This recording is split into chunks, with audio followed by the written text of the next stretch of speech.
வணக்கம் நண்பர்களே. இன்றைக்கி பப்பாளியை வச்சு மீன் பிடிப்போம்னு ஒரு டெஸ்ட் பண்ண எடுத்து பப்பாளி கொய்யா பழம்லாம் வாங்கிட்டு வர சொன்னாப்புல. ஏன்னா மண்புழு போட்டு போட்டு பார்த்தேன், எடுக்க மாட்டுது. அதனால் இன்றைக்கி கொய்யா பழத்தையும் பப்பாளியும் போட்டு டெஸ்ட் பண்ணி பார்ப்போம்னே. கொடைக்கானலில் இந்த வேர்க்கடலை போட்டு பிடிப்பாங்க, அது மாதிரி புதுசாக நம்ம டெஸ்ட் பண்ணி பார்ப்போம் அப்படின்னு சொல்லி இன்றைக்கி பப்பாளி அறுத்துக்கிருக்காரு பாய். ஒரு பப்பாளியை போட்டு பார்ப்போம் அப்படின்ட்டு எடுத்துருச்சுன்னா, நான் மண்புழு சாப்பிட்டு அதுகளுக்கு சளிச்சு போச்சு போல். அதனால் இன்றைக்கி புது ட்ரெண்டாக ஒன்று இறக்கி விடுன்னு சொல்லி ஃப்ரூட்ஸ் ஐட்டத்தை இறக்கியிருக்கேன். நான் வெயில்னால் அதுகளால் தாங்க முடியல.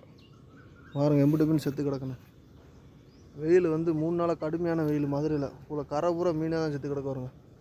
அதனால தான் அதுகளுக்காண்டி இந்த ஆஸ்கர் பாய் பப்பாளி பழத்தை அறுத்துட்டார். காட்டு பாய் வெயில் காலனால அதுக்கு ஃப்ரூட்ஸை போட்டு இன்றைக்கி நம்ம பிடிப்போம் அப்படின்னு சொல்லி ஃப்ரூட்ஸை சாப்பிட்டா கொஞ்சம் வெயிலுக்கு சாப்பிடுதா அப்படின்னு டெஸ்ட் பண்ணுவேன். நம்ம வெயில் அடித்தா தண்ணி பழம் இதெல்லாம் போய் சாப்பிட்றோம்ல தேடி, அது மாதிரி வெயிலில் இப்போ செத்து கிடக்கு. இதை தேடி உண்ணுதா அப்படின்னு பார்ப்போம்னு சொல்லி பாய் பப்பாளி இப்போ போட்டு டெஸ்ட் பண்ணுறாப்புல. பார்த்துருவோம். அடுத்து கொய்யா இருக்குது, இதில் கடிக்குதான்னு பார்ப்போம். அடுத்து கொய்யா மாட்டி போடுவோம்.